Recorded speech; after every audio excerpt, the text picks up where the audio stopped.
Hi friends, இதுதான் எங்கள் குட்டி ஃபார்ம்.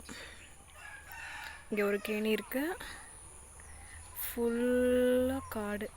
அதில் வந்து நெல் பயிர் பண்ணியிருக்கோம். தென்னை மரம், கேணியை சுற்றி தென்னை மரம் இருக்குது. அப்படியே இந்தாண்ட வந்தால் இங்கே ஒரு 4 தென்னை மரம் இருக்குது. இது வந்து ஆடு மாடுங்களுக்கான ஷெட்டு. பக்கத்துலேயே வந்து ஒரு சாணியெல்லாம் வாரி கொட்டுறதுக்கு ஒரு இது வச்சுருக்கோம். அப்புறம் இப்போதைக்கு ஒரு 4 கோழி தான் இருக்குது.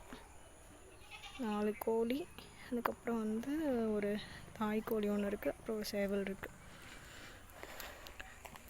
அப்படியே உள்ளே போனால் நம்ம கன்றுக்குட்டி, நம்ம மாடு வந்து கெடேரி கன்றுக்குட்டி போட்டிருக்கு. அந்த மாடு கட்டியிருக்கோம், சோளப்பயிர் போட்டிருக்கோம். அப்புறம் நம்மக்கிட்ட வந்து ஒரு 2 ஆடு இருக்குது. இங்கே இருக்க ஒரு குட்டி ஆடு வந்து கெடா, இங்கே இருக்கிறது வந்து கொரா.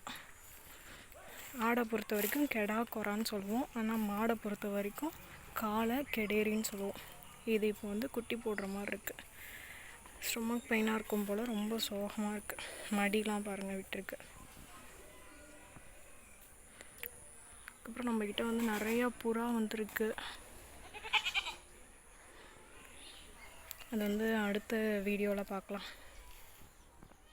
நம்ம சேனல் பிடிச்சிருந்தா மறக்காமல் சப்ஸ்கிரைப் பண்ணிக்கோங்க, சப்போர்ட் பண்ணுங்கள். Thank you friends.